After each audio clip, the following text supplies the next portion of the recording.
PTI के लिए बड़ी खुशखबरी, खिलाड़ी जो हैं वो बड़े पुरजोश दिखाई दे रहे हैं और उसके साथ साथ सदर आरफ अलवी के बेटे को जो है वो भी इजाजत मिली है। सुप्रीम कोर्ट के जज मुज़ाहर नकवी ने ओहदे से इस्तीफा दे दिया है। इमरान खान ने लाहौर के बाद पीटीआई को जो है मियांवाली से भी इलेक्शन लड़ने के लिए नाअहल करार दे दिया है और मुशर्रफ को सजाए मौत देने का फैसला बरकरार रखा गया है। शाह महमूद कुरैशी ने 3 हलकों से कागजात की नामंजूरी हाई कोर्ट में चैलेंज कर दी है। पाकिस्तान में इंतखाबात शफाफ होंगे, आज़ाद मुबस्सिरीन भी भेजेंगे, सफ़ीर यूरोपीय यूनियन का ये बयान भी सामने आया और यूं ही महसूस होता है कि इसके बाद ही बल्ला जो वापस किया गया है। अस्सलाम वालेकुम नाज़रीन, मैं हूं आपका मेज़बान अखलाक सालिक और आप देख रहे हैं मेरा यूट्यूब चैनल। नाज़रीन, बड़ी खुशखबरी है और यूं महसूस होता है कि अब जो है रिलीफ मिलना शुरू हो गया। जब कल हमने आपको बताया था कि जो महसूस होता है कि इमरान खान को सिर्फ दूर ही रखा जाएगा इलेक्शन से, बल्कि उनको पाबंदी सलासल भी रखा जाएगा। वही मसला हुआ है, क्योंकि महसूस हो रहा था, मैंने आपको बताया कि 15 के बाद 15 तक जो है वो रिलीफ मिलना शुरू हो जाएगा अदालतों से, तो कहीं इमरान खान बाहर आके बड़ा अपसेट न कर दे, क्योंकि पता था कि जो बल्ले का निशान है वो गैर आइनी और गैर कानूनी तौर पर जो है वो छीना गया है और इलेक्शन कमीशन ने बाकायदा एक पार्टी बन के जो है इसमें अपना पूरा किरदार अदा किया है इस तमाम इंजीनियर के अंदर। और इंजीनियर का जो है आज कलाकमा कर दिया है पेशावर हाई कोर्ट ने, जहां पर जो दोबारा बल्ला है वो पीटीआई के हाथ में थमा दिया गया है और अब चलेगा बल्ला भी।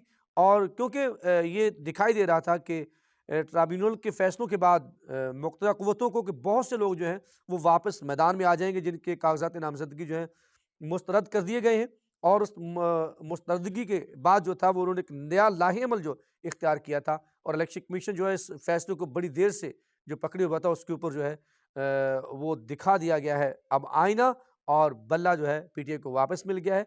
और सुबह जब वापस ली थी दरख्वास्त सुप्रीम कोर्ट से, सुप्रीम कोर्ट से अपने मिस्टर गोहर ने, तो उस वक्त ये महसूस होता था कि उनको इतनी उम्मीद है कि बल्ला वापस आ जाएगा और सुप्रीम कोर्ट में जाने की जो है वो इजाज़त नहीं, वहाँ ज़रूरत नहीं पड़ेगी। तो उसके बाद जो है वो अब पीटीआई को बड़ी खुशखबरी है और उसके बाद अब जो मुक़्तदा क़ुव्वतें हैं वो सर जोड़ के दोबारा बैठेंगी कि अब क्या बनेगा, क्योंकि दो ही सूरतें थी जो है कि इमरान खान जो है वो मुल्क छोड़ जाए या बल्ला था उनके हाथ से छीन लिया जाए। क्योंकि जिस तरह से मकबूलियत का जो गिराफ था वो दिखाई दे रहा था, वहाँ पे बल्ला जो था एक वाहद बहुत बड़ी उम्मीद थी मुक़्तदा क़ुव्वतों की कि अब पीटी जो है वो तितर-बितर हो जाएगी और जो इंजीनियरिंग है वो तकरीबन 80% कामयाब होती दिखाई देती थी। ये बहुत बड़ी बात है कि बल्ले के बगैर इलेक्शन लड़ना, यानी सिंबल के बगैर इलेक्शन लड़ना, वो बहुत है। आज हम आपके सामने जो है वो कार्रवाई रखते हैं कि पेशावर हाई कोर्ट ने कार्रवाई के दौरान जो 2 रुकनी बेंच था, जिसके अंदर जस्टिस एजाज अनवर और जस्टिस सैयद अरशद जिन्होंने समाअत की और उन्होंने बड़े जो सारे रिमार्क्स दिए और जो उन्होंने सवालात किए और वो बड़ी दिलचस्प हैं, वो आपके सामने रखते हैं और फिर आप उस पे ऊपर बात करते हैं कि ये किस हद तक बदनीयती जो है इसमें शामिल थी। इस तमाम कार्रवाई की जो वो आपके सामने हम पढ़कर रखेंगे और उसके बाद उसके ऊपर तजिया और तबसरा करेंगे और बात करेंगे कि किस हद तक जो है बदनीयती का अमल जो था वो जारी था। पकड़-धकड़ किससे भी काबू ना आना और फिर उसके बाद जो है वो पीटीआई के चेयरमैन को जो है वो चेयरमैनशिप से हटा देना, फिर उसके बाद जो है कलअदम करार दे देना जो इंट्रा पार्टी इलेक्शन है। तो उसके बाद आपके सामने कार्रवाई पहले रखते हैं, फिर उसके ऊपर बात करते हैं। जी, बढ़ते हैं उस कार्रवाई की पूरी क्या कार्रवाई हुई, समाअत के दौरान क्या कहा गया, किस तरह से पीटीआई के वकील जो हैं उन्होंने अपने दलाइल दिए और इलेक्शन कमीशन का जो वकील है वो क्या वहाँ पे तरले करता रहा और किस तरह की जो वो भोंडे किस्म के उसके ऊपर जो है वो बाकायदा आज दोनों जो अरकान थे उस बेंच के, उन्होंने सवालात की बौछार की और बताया कि वो आपके पास सामने रखते हैं सारी कार्रवाई, फिर हम उसके ऊपर तजिया भी करते हैं। पेशावर हाईकोर्ट ने पीटीआई इंट्रा पार्टी इलेक्शन और इंतखाबी निशान से मुतल्लिक केस का फैसला सुनाते हुए तहरीक इंसाफ का इंतखाबी निशान बल्ला बहाल कर दिया है। पेशावर हाईकोर्ट के जस्टिस एजाज अनवर और जस्टिस सैयद अरशद अली ने पीटीआई के इंट्रा पार्टी इलेक्शन के खिलाफ दायर दरखास्तों पर समाअत की है। जस्टिस सैयद अरशद अली ने पूछा, पहला सवाल बड़ा इंटरेस्टिंग, इलेक्शन कमीशन ने कौन से सेक्शन के तहत इस पार्टी के खिलाफ कार्रवाई की? वकील की शिकायत कुनंदा ने बताया कि इलेक्शन एक्ट सेक्शन 215 के तहत कार्रवाई की है, जिस पर अदालत ने कहा कि इलेक्शन का रिजल्ट तो 7 दिन के अंदर जमा किया गया। वकील दरखास्त गुजार का कहना था, इलेक्शन कमीशन ने देखना था कि सेक्शन 208 के तहत इंट्रा पार्टी इंतखाबात हुए। सब ने कहा कि जो बानी पीटीआई कहेंगे वही होगा। जस्टिस एजाज अनवर ने रिमार्क्स दिए, यहाँ तो सब जमातें एक ही ख़ानदान के लोग चलाते आ रहे हैं। बड़े इंपॉर्टेंट ये, और ये बात एक सच है, हकीकत है, इसको हर बंदा मानने को तैयार है। शायद ये वाह जमात है जो वर्कर्स को आगे आने दे रही है। वर्कर्स की बात ये कहाँ तक इसमें है, लेकिन एक ख़ानदान वाली बात जो है उसमें 100% जो है वो हकीकत है। पीटीआई के वकील बैरिस्टर अली जफ़र ने शिकायत कुंदा के वकला के एतराज़ात पर जवाब देते हुए कहा कि फ़रीक़ैन के वकला ने अदालती दायरा इख्तियार पर सवालात उठाए, दायरा इख्तियार पर असूल किया। वो बताना चाहता हूँ कि इस पर असूल क्या है। आर्टिकल 199 हाईकोर्ट की समाअत का इख्तियार देता है। बैरिस्टर अली जफ़र ने कहा कि हमारे इंट्रा पार्टी इलेक्शन पेशावर में हुए जो हाई कोर्ट के दायरा इख्तियार में आते हैं। अब इलेक्शन हो रहे हैं तो पूरे मुल्क के लिए हमारी पार्टी के जनरल सेक्रेटरी भी इसी सूबे से है। जस्टिस इजाज़ अनवर ने सवाल किया कि आपकी पार्टी के जनरल सेक्रेटरी कौन है। बैरिस्टर अली जफ़र ने बताया कि उमर अयूब जनरल सेक्रेटरी हैं, जिनका ताल्लुक भी इसी सूबे से। मॉडल अयान अली के खिलाफ केस रावलपिंडी में था, इसे कराची एयरपोर्ट पर गिरफ्तार किया गया। इस वक्त भी हाई कोर्ट के दायरा इख्तियार पर सवाल उठाया था। हवाला दे रहे केसेस का। पीटीआई के वकील ने बताया कि अयान अली केस में सुप्रीम कोर्ट ने करार दिया कि सिंध हाई कोर्ट का दायरा इख्तियार बनता है। शिकायत कुंदा की शिकायत बदनीति पर मबनी है। मैं जो बात आपको आगाज़ में कहा, शिकायत कुंदा दोबारा इंतखाबात नहीं, पार्टी ख़त्म करना चाहते हैं। इलेक्शन कमीशन का फैसला इस्लामाबाद पेशावर हाई कोर्ट कहीं भी चैलेंज हो सकता है।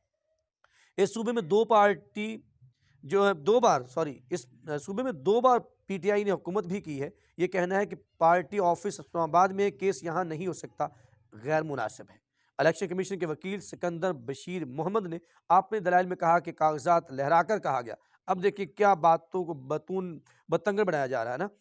आप कानून की बात, दलाइल की बात करें ना, ये पार्टी चेयरमैन है और ये नतायज है, ये गैर कानूनी इंट्रा पार्टी इंतखाबात कहते हैं कि हमें इंतखाबी निशान दे, जबकि वकील शिकायत कुंदा का कहना था कि सब ने कहा जुबानी पीटीआई कहेंगे वही होगा। जस्टिस अरशद अली ने कहा कि इलेक्शन एक्ट की सेक्शन 208 कहाँ बहाल किया गया के तहत इंट्रा पार्टी इंतखाबात होते हैं। इलेक्शन एक्ट के सेक्शन 209 के सब सेक्शन 215 के तहत कैसे पार्टी निशान वापस लिया जा सकता है। इलेक्शन करवाने की बात है, वापस लेने का इख्तियार कैसे है।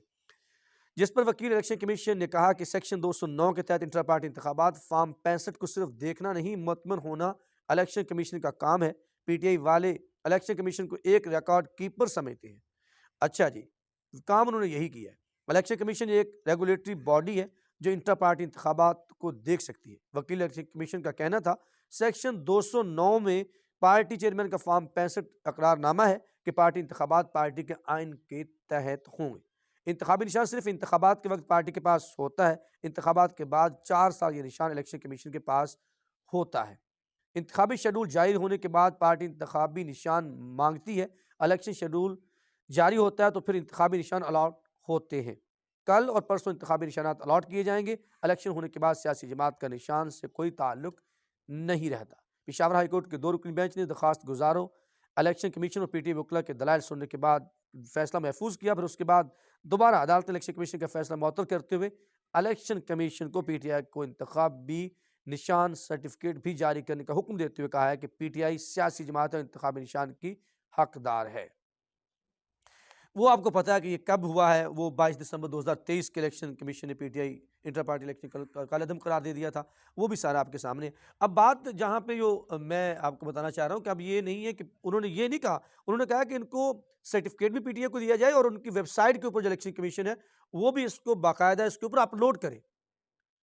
क्योंकि आज उन्होंने एक ड्रामा किया था, 12 पार्टीज जो कुछ इसमें बड़ी नाम नहाज की पार्टीज बनाई जाती हैं, बनाई गई होती हैं, उनको सामने रखा गया जिनके भी जो निशानात हैं वो भी अलॉट नहीं किए गए, वो भी वापस लिए गए।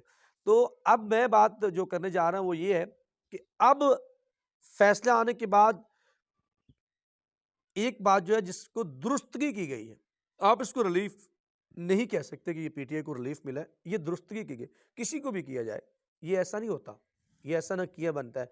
आप किसी भी सियासी जमात को जिसे कहते हैं कि तोड़ फोड़ करके उसके बखिए उधेड़ कर आप जमहूरियत की बात करते हैं तो फिर ऐसा नहीं होता। और बदकिस्मती से ये कहना पड़ रहा है कि हमारे इदारे इसका बहुत बड़ा हिस्सा रहे हैं और तमाम जो आज तक मुल्क के साथ आइन कानून में खिलवाड़ हुआ है तो ये इदारों का इसके अंदर बहुत बड़ा रोल हुआ है और यही आलाकार के तौर पर इस्तेमाल होते रहे हैं। तो अब महसूस होता है कि जो इलेक्शन को ये देखकर जो है वो जो अपोजिशन है, वो जितनी पार्टीज़ हैं, सिर्फ नून लीग नहीं है, नून लीग के तो आज जिसे कहते हैं कि पंजाबी में मंजियाँ उल्टियाँ वाज गई है ना। वो बाकी मौलाना फजल रहमान साहब जो उनकी तो चीखें पहले भी निकल रही हैं कि बल्ले के बगैर भी ये पता नहीं क्या कर रहे हैं। आज बल्ला वापस मिला तो आप देखेंगे ये जो कल तक बयानात एक दूसरे के खिलाफ दे रहे थे, बिलावल भुट्टो जरदारी साहब, और नून लीग के खिलाफ नून लीग भी उनकी काउंटर अटैक करती थी, तो आप ये देखेंगे कि दोनों फिर एक दफ़ा मिल के यलगार करेंगे इस फैसले के ऊपर भी। और कहते तो हैं दूसरों को, ये खुद जो है अब अपना अदालतों के ऊपर भी हमला करेंगे, इन जजेस साहबान के ऊपर भी हमला करेंगे, और इलेक्शन कमीशन के ऊपर जो है वो कहेंगे जी इलेक्शन कमीशन जो है वही एक इदारा है जिसको वो सुप्रीम सुप्रीम करार देंगे, और उनका बस चले तो वो काजी फाजिल साहब को भी उनके इख्तियारात में दे दें इलेक्शन कमीशन भी, जिस तरह से फैसले आ रहे हैं। तो आपका यह बड़ी खुशखबरी थी, और बल्कि ये पीटीआई के लिए खुशखबरी नहीं है, बल्कि मैं अगर कहूँ तो जमहूरी अमल के लिए बड़ी खुशखबरी है, और 25 करोड़ आवाम के लिए भी बहुत बड़ी खुशखबरी है कि इस तरह एक जमहूरी पार्टी को इस तरह नहीं तोड़ा जा सकता, इस तरह मरोड़ा नहीं जा सकता। तो अगले व्लॉग में हम अब करने जा रहे हैं एक सीरीज़, जो है सर्वे, उसकी भी इजाज़त मिल गई है, तो अब सर्वे होगा। हम कल से सर्वे आपके साथ शेयर करेंगे, हमारे साथ जुड़े रहिएगा। अपना बहुत सारा ख्याल रखिएगा, मुझे अखलाक साल को जहाँ इजाज़त दीजिए, और मुझे अपनी दुआओं में भी याद रखिएगा। अल्लाह निगहबान।